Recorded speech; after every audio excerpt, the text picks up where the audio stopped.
Welcome to Season 3 of the Builders Podcast. I'm Matt Levenhagen. Here we share the journeys, strategies, and lessons that help entrepreneurs build what's next.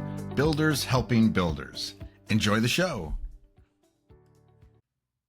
Hello, everybody, and welcome to another The Builders. Today, it is a solo episode with yours truly.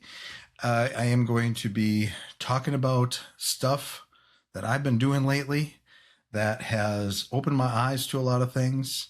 I've been doing some work on myself, and but there is a business component to that, and a building component to that, as everything here would have. I wouldn't be talking about it otherwise. One of the weird things I've been doing lately, and I say weird, I guess maybe it's weird, maybe it's not, maybe it's normal, but I doubt many people do this. And to the extent that I'm doing it, at least.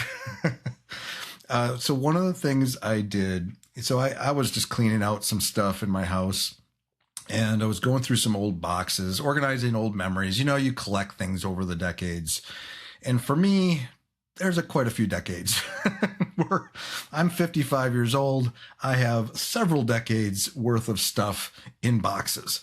But I've been organizing those things. I'm kind of in this kind of, simplifying my life mode at the moment, just going through stuff, throwing out as much as I can. But a lot of stuff you keep, things that mean something to you. And as I'm going through that process, I'm finding old letters and old journal entries. And I was artistic in my 20s, back in the 1990s, going way back then.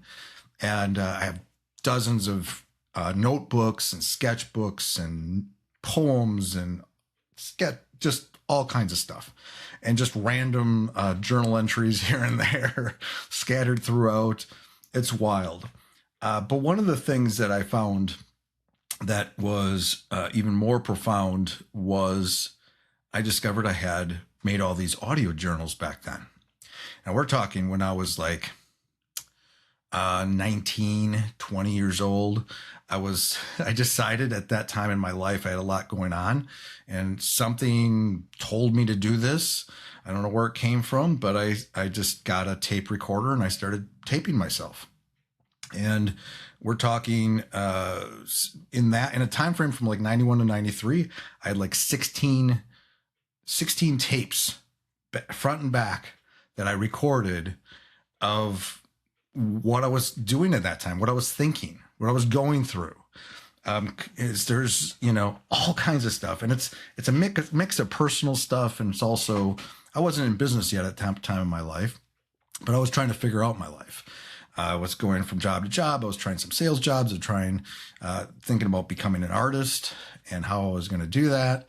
I had actually, at that time, I had gone to college for like a semester and then dropped out because it's a whole story. But I eventually went back to school years later, but for business. But even when I was going to college, in that time in 1990, I was taking like half business classes and half art. I didn't know what I wanted to do. So anyway, I'm going through that though, and I'm looking at this early 20s version of myself, and at the time, it was pretty chaotic, and I wasn't holding down jobs because I would start a job. I'm like, I don't like this. Let's do something else. Plus, I had a personal life that, would override a job sometimes. I would lose jobs because I wanted to go have fun with my friends for a weekend. That happened once or twice. And so if, the people in my life at that time would have seen that I was just kind of all over the place. And in that context, I'm not very experienced in my life. Like, you're young. And, it's pretty surreal. In fact, the audio journals are really surreal because you're listening to your voice from 35 years ago in my case. So if you've ever done those, or if you do them today, it's really cool. Do it, because 35 years from now, yourself will be listening to those, freaking out. For me, it was a whole thing. I've been doing this for like 3 months.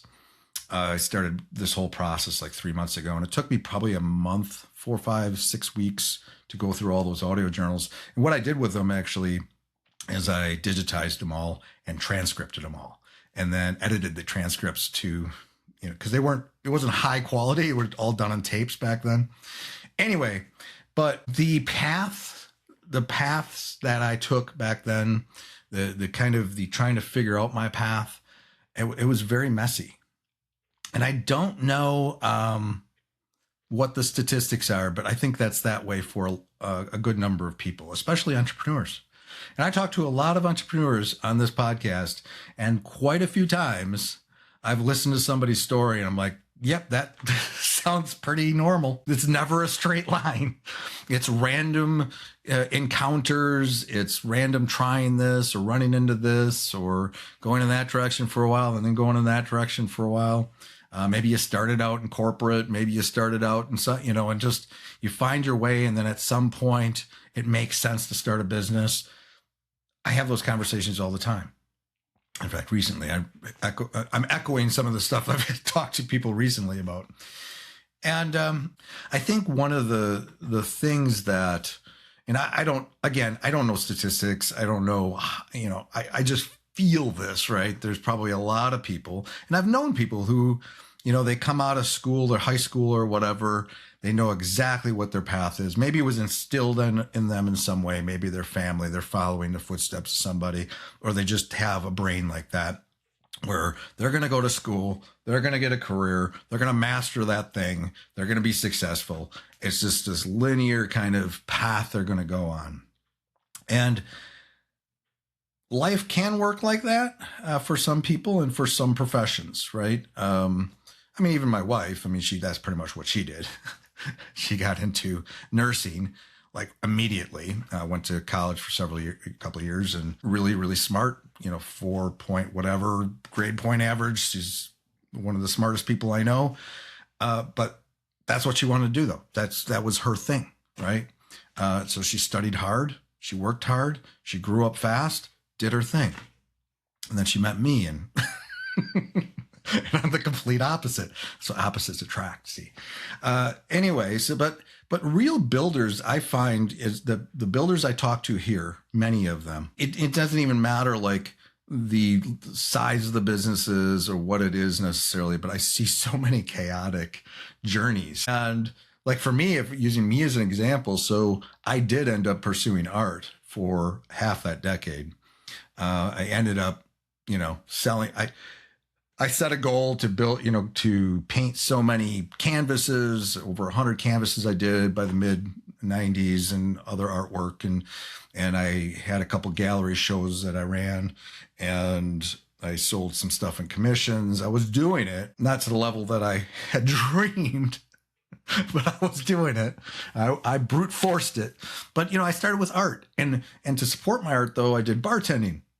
And then that led to eventually meeting somebody in a bar I was working with that ran an insurance agency. And he knew I was and that's when I went back to school for business. And then I got into, I started working for him and then with him to build an independent agency. So I was doing insurance. And then eventually I ended up doing home repair and painting, contracting for a couple of years. I was painting houses and repairing drywall and all kinds of other stuff. Then I discovered internet marketing.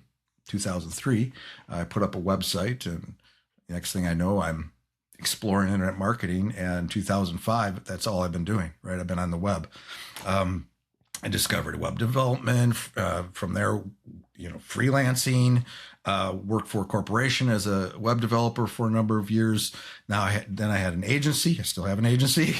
That's how this podcast happened. Suddenly it was like, oh, I'm doing podcasting. And then all of a sudden I'm doing AI. And, in my spare time, I'm returning to art again. I'm doing doing more art these days. But all of that, there was never a master plan there. No one's handed me a blueprint and said, Matt, go do this. You find your way. And you find your way. I was talking to actually one of our recent guests was like, she didn't set out to be in business for herself, but that it just kind of went in that direction. She had this other full out career and just a regular old career. And eventually she found her way and realized, oh, I really want to do this thing. and kind of stumbled into it. And that's how it happens. But there was never a master plan. You could have went 10, 20, 30 years ago, and that person was not planning to do that, you know? And so when I started out being an artist, I couldn't have imagined today I'd be running an agency and we didn't even have podcast. We didn't even have internet. Okay. 35 years ago. So I couldn't imagine that. That's the weird thing. Like, I think back at that, like, what if the internet was in the mix when I was 20 years old? Would I have gone right into web design? Never know. Maybe. So anyway, really, I think like for me, it was just curiosity and momentum, and one thing building on the next thing. So you have that kind of, I think curiosity drives it. You know, you don't have a perfect plan. You don't have, it's just like, you're just experimenting. And that's what I was, especially in my early days, when I wanted to become a bartender. So I went to school for bartending when I was like, I think I was 19. I don't know. Because I decided that, because I knew I could make okay money bartending, and because you can make a decent hourly and then plus tips and all that good stuff. So I went to International Bartending Institute, couldn't get a job, right? Because here's the trick. What they don't tell you is you need experience. So I picked up, I had to pick up a couple jobs that didn't require experience. Obviously, those aren't the best bartending jobs, but I tried one, and then suddenly I'm serving. I'm a server. There was one place I worked at, Pizzeria Uno's, actually. Some of you might be familiar with that if you're from Chicago or have been to Chicago. But Pizzeria Uno's, I'm not in Chicago. They had one in here in Milwaukee area. And I worked there when it first opened.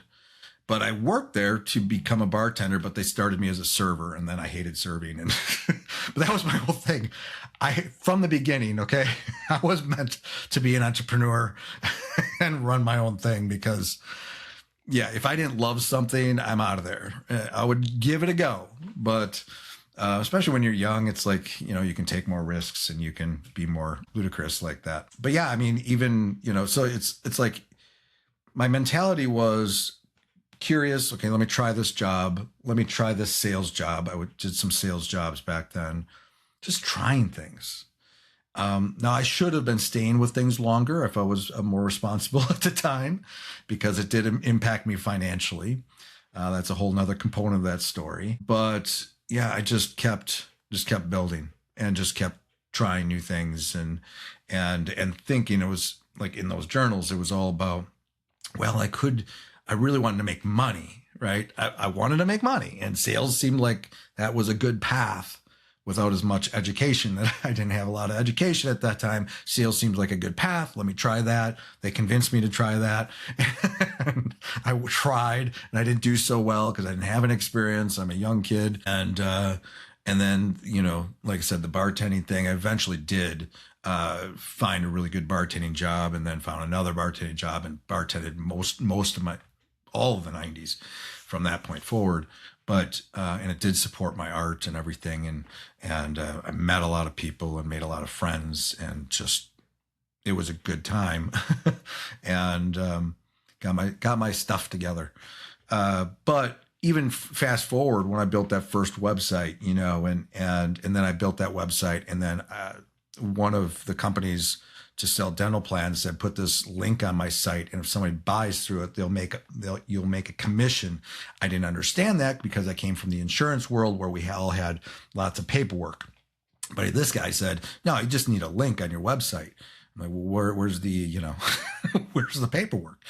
And then I got a $40 commission. Somebody bought through that link a couple months later, and that opened my eyes. Curiosity.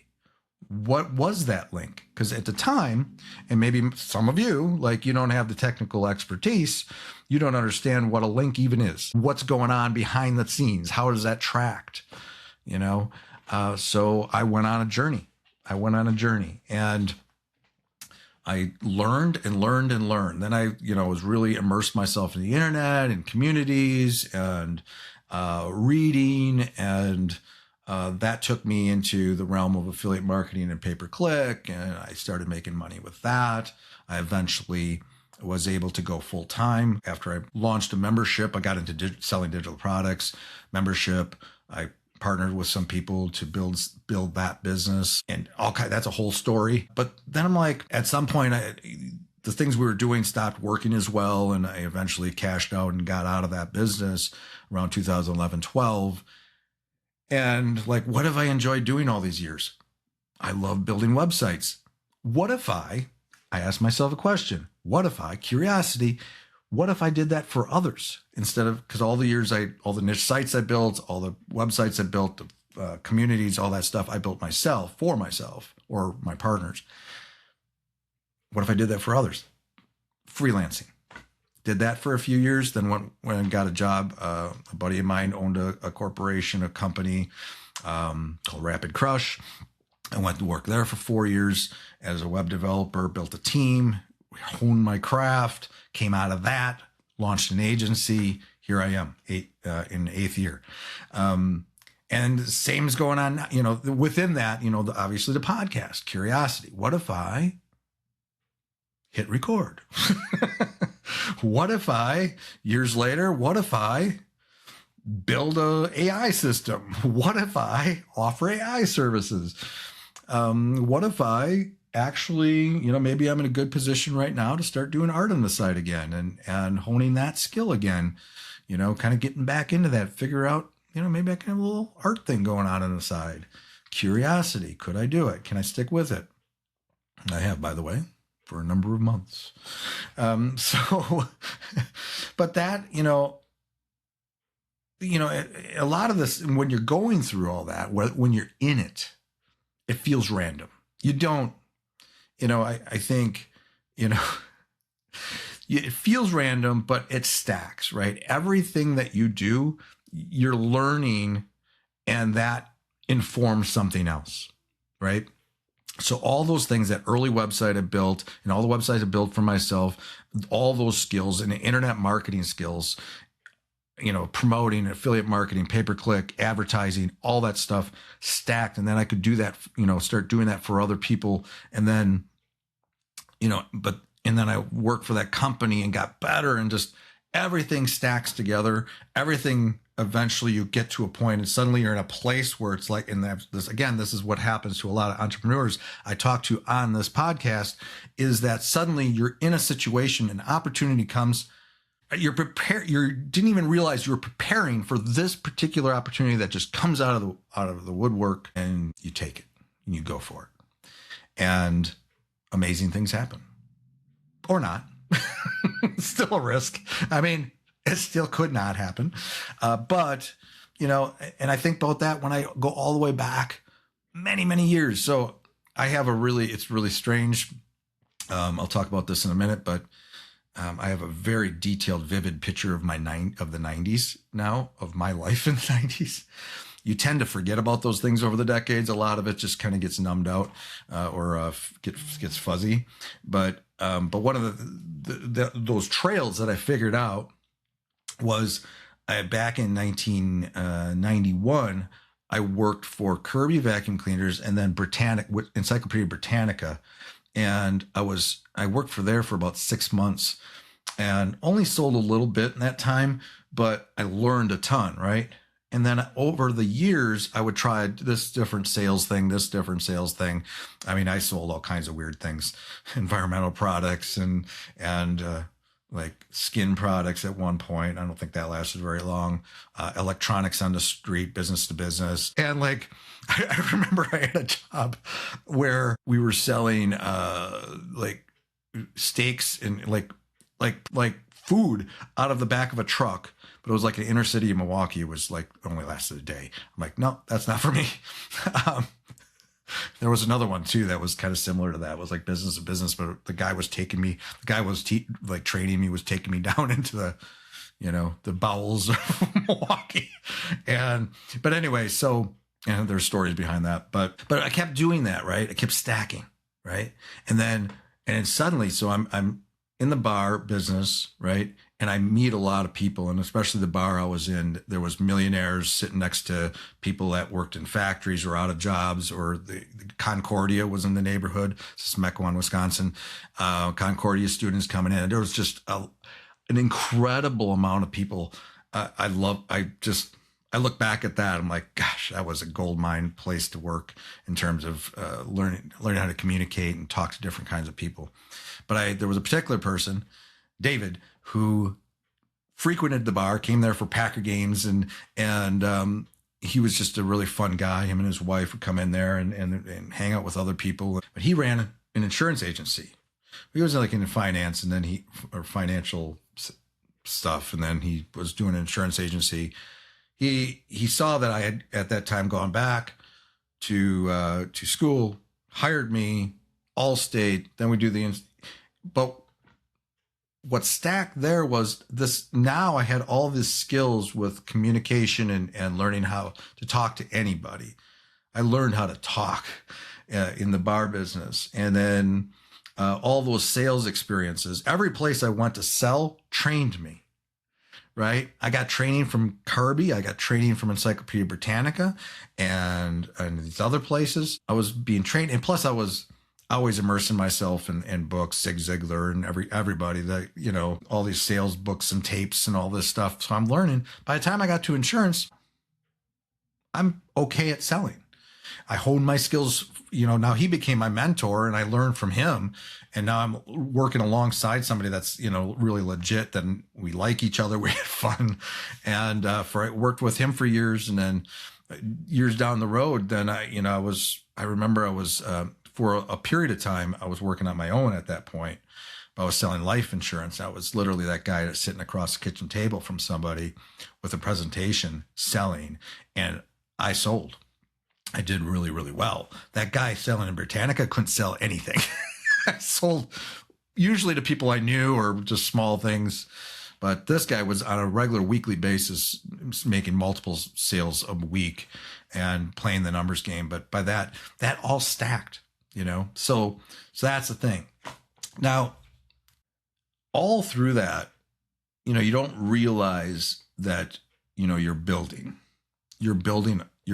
your skills, you're building your life, you're building the scaffolding that's going to, hold your whole life. If you keep stacking all those experiences, even if they seem unrelated at the time, become something, become your core and your foundation. And like I said, opportunities then later on in life maybe are informed and even possible because you did such and such a thing over time. So I don't, I think at the time I felt like I was lost, a lot of times, you're kind of bummed out, you're kind of going through life, trying to, you're failing or something didn't work out or you hate where you are. All that stuff can happen. But what I was doing all that time was I was thinking, I was questioning, I was reflecting on what I'm doing constantly. You can hear that in those tapes, the tapes from those early years to mid 90s. I had tapes as well. And then I had journal entries throughout. So I was really trying to understand life and my life and what I should be doing and trying to figure that all out in the field, basically. I didn't have, I was on rails. I wasn't like, I'm going to go to college, I'm going to do this thing and I'm going to come out, I'm going to get this job and that wasn't it at all. It was just trying different things. And yeah, maybe it was crazy at some point, but always trying stuff. And so kind of the builder's mindset is you don't know the destination. You come up with an idea, you see an opportunity and you think about it in the context of where you are today and you try it. And maybe it won't work. And if you don't, maybe you learn something. All the things that didn't work, I learned a lot from them. Even probably working for Pizzeria Uno's or Olive Garden was another one I worked for. Worked for them for a number of months. And both those was interesting. Pizzeria Uno's and Olive Garden were actually new stores that opened up. So I got deeper training, which is kind of interesting. But even serving, but all that stuff stacked up. So you learn through taking action. Now, there was so many opportunities for me, like times where I didn't have money. I was trying to scrape together money for some cigarettes because I smoked back then. I don't smoke anymore, of course. Well, maybe not, of course, but I don't. I lead a clean life these days. I don't even really drink. I have a beer here and there, but and that's not even. Yeah, I mean, I'm a very different person than I was way back then. Yeah, I got it all out of my system for sure. And sometimes I wonder why I'm still alive. I have lots of stories to tell, but I worked all those things out through taking action. Now, here's what I really want to get to. Okay, so obviously you can see, as my example, and as I'm saying, like with entrepreneurs, and maybe you yourself are sensing that because maybe you haven't found your thing yet, or maybe you're finding your thing. But you will, if you keep going, you keep trying. It may not happen today. It may not happen next week or this year, but just keep trying. Just trying new things and keep stacking. And it does help if you do things that are related somewhat. That's something. Yeah, that's a lesson I learned actually in different ways over time. Like I would like do something, and then I would like, instead of like leveraging those skills, I would do something completely different. But maybe that's actually good too, because you cross train yourself, cross lots of disciplines. Anyway, but here's what I really want to get to. So this is kind of a modern twist. Now, all of this stuff, so all those audio journals that I went through, there was a lot. I mean, we're talking dozens of hours of me just talking. Somebody asked me actually, how did you do it? Did you like structure it, like 5-10 minutes here and there, whatever? I said, no, I would just sit down and talk for like 45 minutes. It was 45 minutes on the side of a tape. And then I would either continue or the next time would be another. But there were some times where it was like, short bursts, but I would just sit there and talk. It's like, man, you must have been really training for podcasting even back then. Like, yeah, I might have been, because I can just do this. But yeah, I hit record. Anyway, I was hitting record back then too. Record and publish for you. But here's the thing. So what I realized is, and I kind of stumbled on this by accident, right? So you know how like in ChatGPT you can create projects. You can do that as well in the other chatbots out there. Grok has projects, Claude has projects, I think. You can create a project, and then that project you can add files, assets to that project. So it kind of encapsulates everything into like, so the chatbot will see all that, load all that context, and can speak to it or whatever. So my idea was that I would load all the transcripts from all these audio journals. And my initial thought was just so I could, kind of understand them, process them, talk to them. But as I kept adding them, more and more context, I was doing it in chronological order by date. And I was doing this, and the project just got smarter and learned more and more about me till the end, where it's like, it understands that whole era. Well, the main one I did was from 91 to 93. So that era, like everything that happened, like personally and everything. And it helped me work through a lot of stuff, especially the emotional stuff. Because here's the weird thing. Okay. So, and it's very weird because I did not expect this. You could, if you did something like this, could get really, really emotional. Because here's the thing, especially when you hear your voice, it's like time collapsed, and I was there. And I was listening to that voice, especially because I was listening so intently, doing the transcripts and all that stuff. It's just all of a sudden, it was like I was just imagining myself. It was like I was there, and I started feeling everything. And the frustrations as well, and the confusion and the questioning. And you don't have all the details. I'm only hearing, my perspective from these tapes, but still it was like insane. But it was great because I was able to, now this is I've talked about this in other podcasts and content I write. I have a Substack where I talk about AI. If you go to unifiedlabs.ai, there's a Substack link that goes to my Substack. That's about the only thing I have there. But I'm talking more and more about AI. And I'm talking about this local system I'm building. But I have this local system where I'm capturing data about my business and my life, personal and business. And I have a journal function there where I can just add stuff on the fly. So I was using this project in ChatGPT to process each tape and kind of summarize it. First of all, speak to it. Like, what are the takeaways? What do you think? Asking a chatbot, what do you think about this? And then having like creating a journal entry, and each one I did that. And then at the end, I did one that kind of captured the whole thing. But it was such a cool thing, because you start to see patterns through that, and you start to kind of like, I became to understand Matt 91, right? Call him Matt 91. I started to understand him, and you start to see him as a completely like separate person, because he is a different person, right? That when you're 55 like I am, and you're listening to yourself when you're 20, number one, that's insane. But number two, like you start to, it's like, because I sounded different. Like my voice and my mannerisms and my just the way I spoke and stuff. I was just this cool dude, and so I didn't even like, it didn't even sound like myself today, right? But anyway, but I start to hear that, I start to really connect things, and like connect what that all meant and what I was doing, and started to empathize, and I had to forgive that for that person for some of the things that he did or did to others, and forgive the others what they did to me or whatever. There was a lot to it, but there was also this, getting back to the builder's perspective and all of the stuff that I was going through.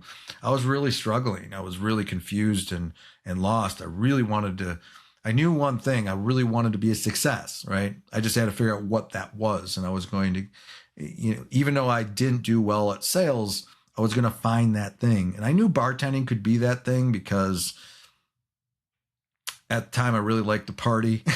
I was pretty good at throwing the party. And so I threw a lot of parties in my youth. I was the guy that would throw the parties with some other guys. We had a group. And, so I guess I felt that was a good path for me. I would just throw it for somebody else, right? Anyway, but you start to see all that. And I think that's one of the big things, is that AI allowed me to analyze that and really come to understand it. Now, some of this, I think in psychology, it might be called integration work, where you're integrating all this stuff from your past. And I think there was a lot of stuff I hadn't dealt with throughout the 90s, things that I remember, just like I said, it was fuzzy, but as I dug into it, went through all the old journals and really thought about it and remembered it, and even asking people that were from that time I still know today, like kind of getting some clarification on things. Because one of the things I'm doing is rebuilding the timeline during this whole thing. I can't get into the everything I'm doing here, but I want to kind of give you this idea that AI can really help you work through some of the stuff. And if you're just thinking about it from a business perspective and seeing the through lines in your life, and it might even inform you what you're doing today is the right thing, or maybe, it explains why you're doing the things or why you have the patterns. There's a lot of patterns from those days that not all positive that carry on over today. I'm like, oh, that's why I do that. I'm doing the same thing I did 35 years ago. But I think, revisiting those old memories, and it helps you also reframe it. You can feel really bad about, different parts of your life.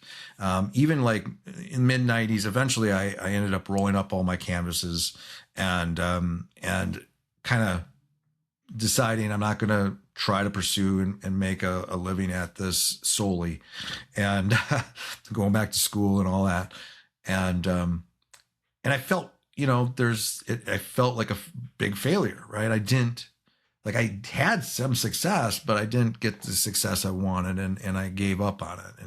And I really had to kind of reframe that whole thing, and it really helped me do that. All those detours, all those things, you feel like you wasted time. It's like, no, this was my path. This is what I needed to do this. Even the hard decisions I made throughout, it's like, could I have made any other decision because I wouldn't be the person I am today. It helps you really come to terms with a lot of that stuff. And again, it can be emotional, it can be hard, it can be, so just to be warned if you do something like this. But I feel like it became a necessary part of my life. Other things it can do is it can help you kind of see, like I said, see patterns in how you think and throughout your life. And maybe you realize maybe I need to fix those patterns, especially if it's more recent work you're doing. I worked on the decade in the 1990s. I have completed that process.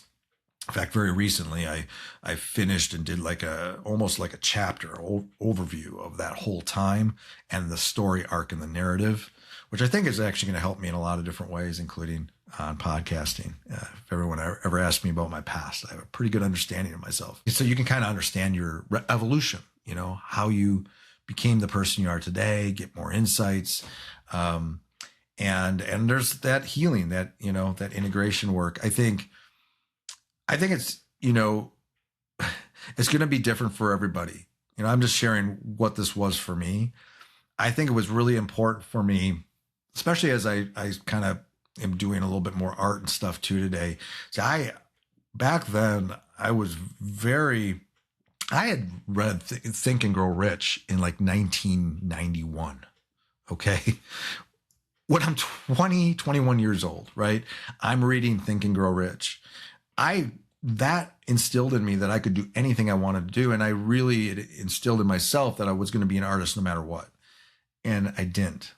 I tried. I did for years. But eventually you change, you mature, you change, and things happen.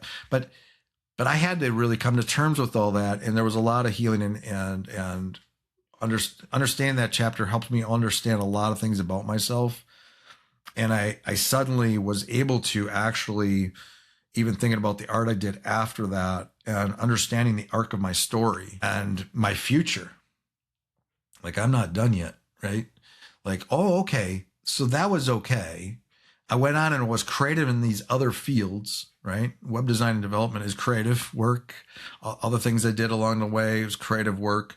I put all that creativity and energy into this.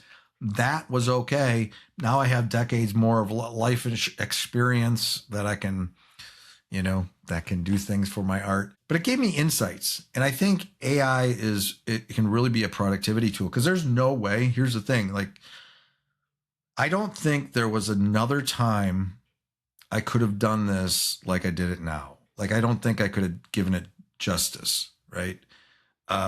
Number one, they got tools to create transcripts and all that. That wasn't quite as easy even 10 years ago, right? To be able to do all that and analyze it and come up with, summaries and just speak to it. And because AI, it's not, it's not an actual person, but it can give you some insights or make you think. Like, you got to just remember it's not a person, but it can open up open up your eyes to, like, I didn't think about it that way. And like, oh yeah, I could frame it like that, because it can see, like, even when I'm loading in each individual journal, right? It's hard for a human to be like, to really analyze that whole thing and come up with a cohesive, like, understanding of that arc and what happened.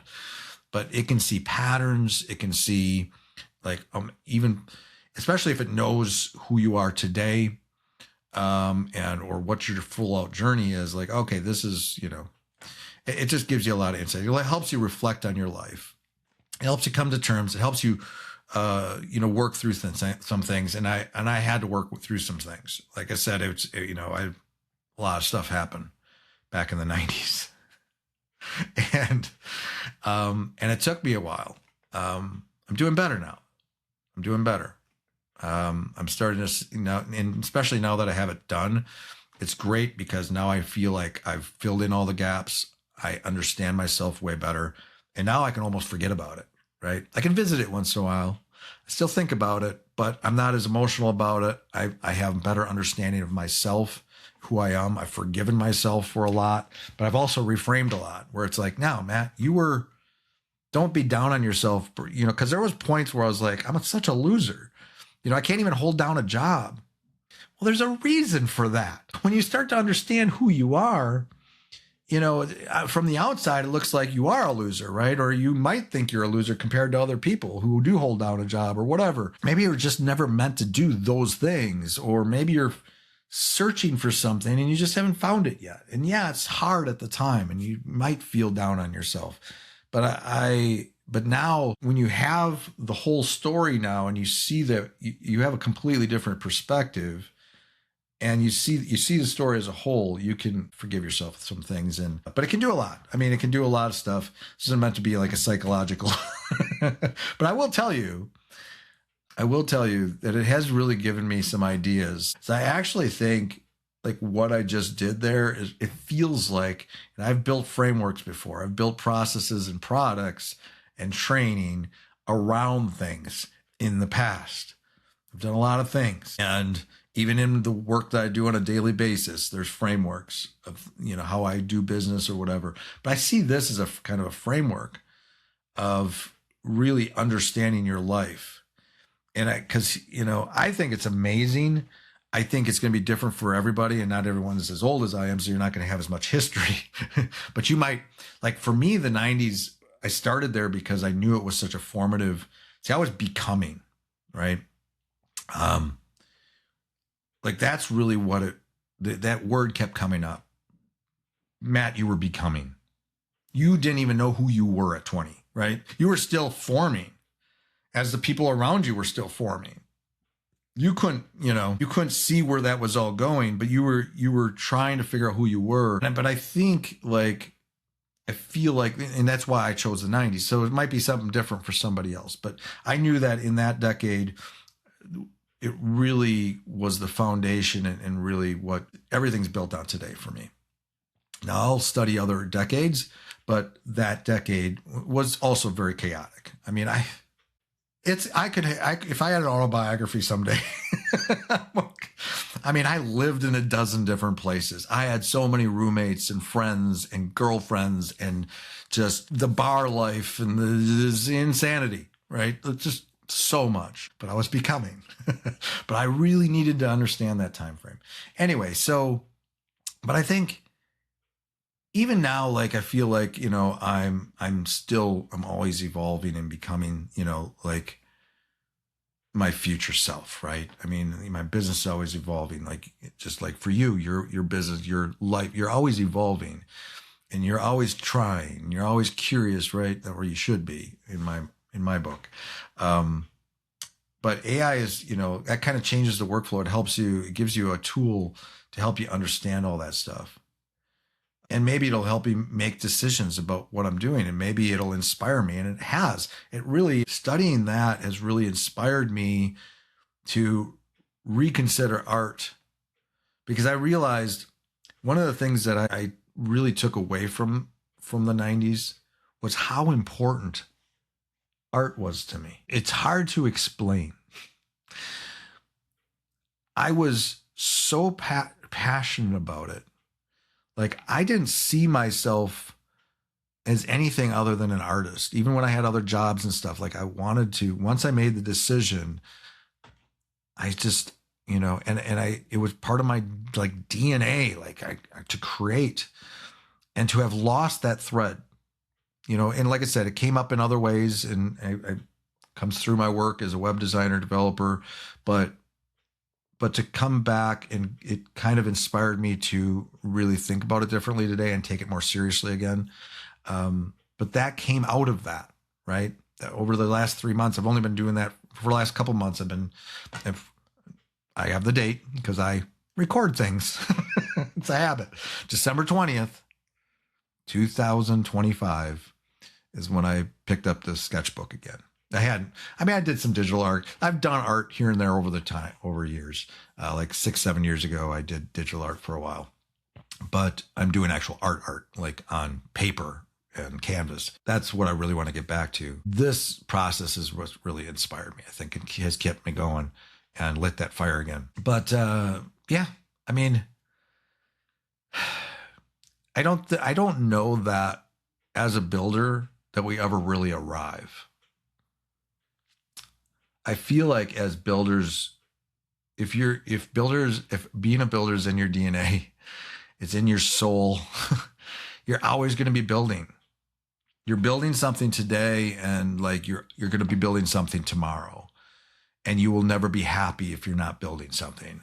And I see my life like that, like, I'm going to be 65, 75, 85. If I still have my health and I'm still going, I'm going to be building something. Of course, I have art. So that's that's my end game, right? Even if I didn't do any business, if I'm retired, whatever whatever happens over the coming decades, the last thing I'll be doing is probably painting on canvas. It's who I am, but I'll still be building ideas and building, maybe who knows what I'll be building with art, the next series, the next idea. But, so to kind of close this out, that version of me in the journals from all those years ago, that young kid, that young, naive kid that was just trying his best. I had a lot of stress at the time. I had money problems. I had keeping a job problems. I had girl problems. I had a lot, and I really wanted to, there's a lot, but I was a free bird, and I just wanted to, just a different person than I am today. But that guy had no idea where life was headed. But one thing that I'm thankful for, if he was sitting here today, I'm like, keep doing what you're doing. Keep trying. Keep that curiosity. Keep doing the next thing, taking action. Because maybe the thing you're doing right now, you hate it. And you hated a lot of things. Freaking hate this job. There was a lot of jobs that only lasted a day. Those guys are jerks. I'm not going to go back to work there tomorrow.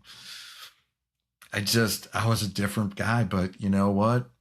I think in a lot of ways, and as a lot of builders and a lot of entrepreneurs, I think it's what leads you to where you are today, or maybe tomorrow, that big successful thing you're doing. I think the path can be messy. I think that's normal. I think you might try a bunch of different things. I think that's normal. I think you might still be figuring it out. That's normal, right?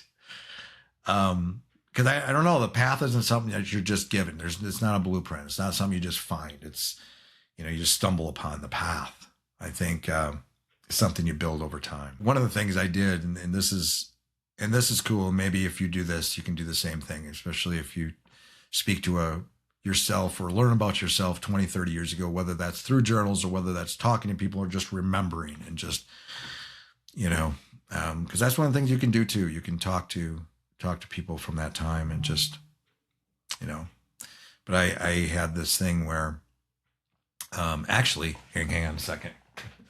We're on camera. I'm reaching for something. I'm going to share this.